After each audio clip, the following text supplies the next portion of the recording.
Hello everyone, আসসালামু আলাইকুম। কেমন আছেন আপনারা সবাই? আলহামদুলিল্লাহ, আশা করি আপনারা সবাই ভালো আছেন। আজ আপনাদের সাথে যে ভিডিওটি শেয়ার করতে যাচ্ছি, আশা রাখছি আপনাদের সবার ভালো লাগবে। আজ আমি যে জায়গাটিতে এসেছি, এটি হচ্ছে একটি হর্সের তাবিলা, যেখানে ঘোড়া থাকে। আমার সফল গার্ডেনের জন্য অনেক লাউ কুমড়া থেকে শুরু করে সব ভালো ফলন সবজির জন্য আমি যে কাজটি করি তা হচ্ছে ঘোড়ার যে গোবর, আমি সেটা ব্যবহার করি। ঠিক এই সময় যখন লাউ গাছগুলোতে আবার নতুন করে লাউ আসা শুরু হয়েছে, তো তখন একেবারে শেষের দিকে আমি যে কাজ করি, এক পোষণ গোবর দিয়ে দেই। তো আমাদের এখানে যেহেতু গরু নেই, তাই আমি বরাবরই ঘোড়ার এই গোবরটি ব্যবহার করি। তো এই যে দেখুন, আজ আমি একেবারে প্রসেস করা যে গোবর তা নিয়ে যাচ্ছি। প্রসেস করা বলতে এখানে অনেক দিন হয় রাখা, তো এখানেই খুব ভালোভাবে গোবরটি প্রসেস হয়ে গেছে। আমাকে কিছুই করতে হবে না, নিয়ে শুধু আমি যে কাজটি করব, সরাসরি লাউ গাছ, মিষ্টি কুমড়ের গাছ, বেগুনের গাছ, মরিচের গাছ তার নিচে দিয়ে দিব টবগুলোতে। এই যে দেখুন, হিউজ পরিমাণে গোবর এখানে আছে। আর এই যে জায়গাটি দেখতে পাচ্ছেন, এটি আমার বাসা থেকে মাত্র 10 মিনিটের ড্রাইভ। আমি এই যে সরাসরি গাড়ি নিয়ে এসেছি, এখন গাড়ির বুট ভরে আমি যতটা পারি গোবর নিয়ে যাব। আমান আর আমেনা ওই যে দেখুন হর্স দেখছে, ঘোড়াগুলো দেখছে, ওইখানে গিয়ে অনেক বড়। তো এখন আমি নিজেও আজাদকে হেল্প করব, কারণ যেহেতু সুযোগ পেয়েছি, বাঙালি মানুষ ভাই আলকাতরাও খাই, তাই যতটুকু পারি আমরা নিয়ে যাব। একেবারে আর্লি মর্নিংয়ে এসেছি উইকেন্ডে, কারণ এই কাজ শেষ করে আবার যাব হচ্ছে আমানের সুইমিংয়ে। তো যতটুকু পারি আমরা দুজন নিয়ে যাব। আজ স্বামীকে আমি কাজে লাগিয়ে দিয়েছি, গার্ডেনের কোনো কাজ করে না, তাই ভাবলাম যে না, আজ আমি গোবরগুলো নিয়ে যাই আর আপনাদের সাথে শেয়ার করি। আপনাদের আমি যতটুকু জানি, আমরা যারা লন্ডনে আছি, আশেপাশে অনেক এমন ঘোড়ার ফার্মাররা থাকে, তারপরে গরুর ফার্মাররা থাকে, আবার অনেকে শিপ বা ছাগল এগুলো করে, অনেকে আবার মোরগ মুরগিরও ফার্ম করে। তো এই যে মুরগির যে গোবরগুলো, চিকেন পিট বলি আমরা যেগুলোকে, বিলিভ মি, আপনারা যদি আপনাদের গার্ডেনে একবার দিতে পারেন বছরে, লাল শাক, ডাঁটা শাক, রাই শাক, ট্যাঙ্গা, যেটাই বলি না কেন, পালং শাক, পুঁই শাক, কলমি শাক, এমন কোনো শাক নেই যে আপনারা ভালো ফলন পাবেন না। Chicken pit is the best for the lal shak এবং ডাঁটা শাক। আর যদি গোবর হয় তাহলে তো কোনো কথাই নেই। তো আপনারা যারা গোবর পান না, তারা কিন্তু এই কাজ করতে পারেন। ঘোড়ার ফার্ম কোথায় আছে বা গরুর ফার্ম কোথায় আছে আপনারা একটু দেখতে পারেন। এই যে আমি একটু কাছে গিয়ে আপনাদের ঘোড়ার ফার্মটি দেখাচ্ছি।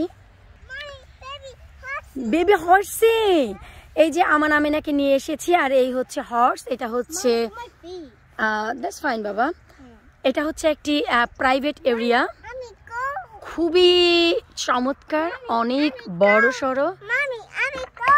না না না, এখানে যায় না, না না এখানে যায় না। তো এই হচ্ছে হর্স। আবার ওই যে একটু পেছনের দিকে তাকান, সেখানে হর্স। এই প্রাইভেট যে লোকগুলো, এদের অনেকগুলো হর্স আছে। তো যাই হোক, এই ঘোড়ার গোবর আমার গাছের সফলতা নিয়ে আসে। এখন হচ্ছে আমি আজাদ মিয়াকে হেল্প করব। তো আমি হচ্ছে পুরো বছর ভরে যে খাদ্যগুলো দেই, তার ভিতর মূল উপাদান হচ্ছে এটি। আমি একেবারে শুরুতে মাটি প্রসেসে এই জিনিসটি ব্যবহার করি, আর যখন একেবারে মাঝের পর লাস্ট লাউ কুমড়া বা বেগুন যাই বলি না কেন আসা শুরু করে, লাস্ট বলতে লাউ কিন্তু ধাপে ধাপে আসে, তো যখন ধাপে ধাপে আসে একবার দুইবার আমি প্রথম গোবরের উপর চালিয়ে দিই। তারপর যখন তৃতীয়বার আসে, তখন আমি আবারও নতুন করে এই গোবরটি দিই। এতে করে আমার গার্ডেনের সফলতা আরও বেড়ে যায়। আশা রাখছি আজকের এই ভিডিওটি আপনাদের ভালো লাগবে। প্লিজ ভালো লাগলে কার কেমন লাগলো ভিডিও নিচে জানাবেন। কারা গোবর কালেক্ট করতে যাবেন অবশ্যই জানাবেন। বিদায় নিচে আজকের ব্লগে। আল্লাহ হাফিজ। এক সামার চলে গিয়ে আবারও আরেক সামার চলে এসেছে। তো এখন গার্ডেনিং চলবে জোরসোরে। তো সেই জোরসোরে চলার জন্য আমি যে কাজটি করি, একেবারে দারুণ সফল গার্ডেনিংয়ের জন্য মাটি তৈরি। সবাই আমাকে বলে যে আমি কিভাবে মাটি তৈরি করি। তো ভাবলাম মাটি তৈরির ফার্স্ট যে স্টেপ, আমরা অনেক কিছু আমি মিশাই। তো তার ভিতরে প্রধান যে উপাদান তা আজকে আমি এসেছি কালেক্ট করতে আর আপনাদের সাথে শেয়ার করব। আশা রাখছি যে আপনাদের ভালো লাগবে যে এত সহজ একটি জিনিস আমরা চাইলেই ব্যবহার করে আমাদের গার্ডেনে সফলতা অনেক নিয়ে আসতে পারি। আপনারা সবাই জানেন আমি আমার গার্ডেনের লাবণী কিচেন কুকিং অ্যান্ড গার্ডেনিংয়ের অনেক সফল ভিডিও আপনাদের দিয়েছি। তো আশা রাখছি এবছরও আমি আপনাদেরকে সফল ভিডিও দিতে পারবো। সেই পারপোসে আমি আজ এসেছি একটি ঘোড়ার ফার্মে, যেখানে ঘোড়া টয়লেট করে রেখে দেয় ঘোড়ার গোবর। আমাদের আশেপাশে গরুর কোনো ফার্ম নেই, তাই আমি গরুর গোবর কালেক্ট করতে পারছি না, আমি ঘোড়ার গোবর নিচ্ছি। একদম সেম, ঘোড়া গরুর গোবর বলেন, মুরগির গোবর বলেন, অথবা পিগ ভেড়ার গোবর বলেন, শিপের গোবর বলেন, একই কথা। প্রত্যেকটি গোবরের সেম কাজ। তো আমি মাটি তৈরিতে এই জিনিসটি প্রধান উপাদান হিসাবে কাজে লাগাই। অবশ্যই আমি আপনাদের সাথে এবছর শেয়ার করব মাটি তৈরিতে আমি কি কি কাজে লাগাই। সো আমি হচ্ছে প্রধান যে উপাদান আমার সেটা হচ্ছে ঘোড়ার গোবর। আর এই যে কাজটি করে দিচ্ছে আমার স্বামী, অনেক বসিয়ে বসিয়ে ভাই গার্ডেনের শাকসবজি খাইয়েছি আর নয়, এবছর ভাবলাম তাকে দিয়েই আমি কাজ শুরু করি আমার গার্ডেনিংয়ের কাজটি। পুরো পরিবার সহ এসেছি ঘোড়ার এই ফার্মে। এখানে বেশ কিছু ঘোড়াও আছে। তো এই ঘোড়ার গোবরগুলো আমি নিব, ধাপে ধাপে আমি শেয়ার করব আপনাদের সাথে যে আমি মাটি তৈরিতে কি কি ব্যবহার করি। মামি ফার্ম, জি জি এটা ফার্ম।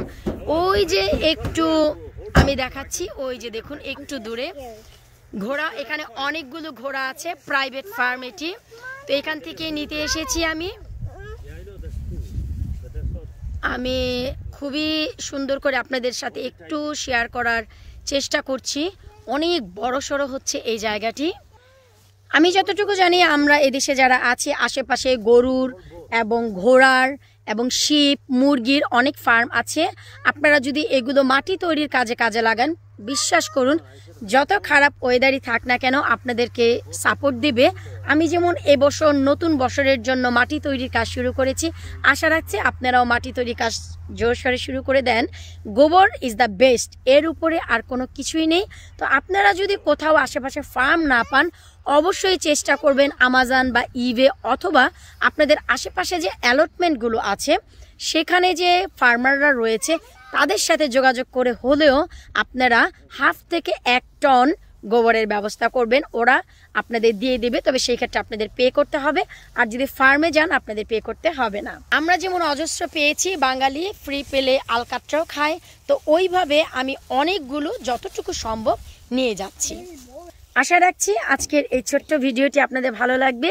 তো বিদায় নিচ্ছি আজকের মতন, আল্লাহ হাফেজ।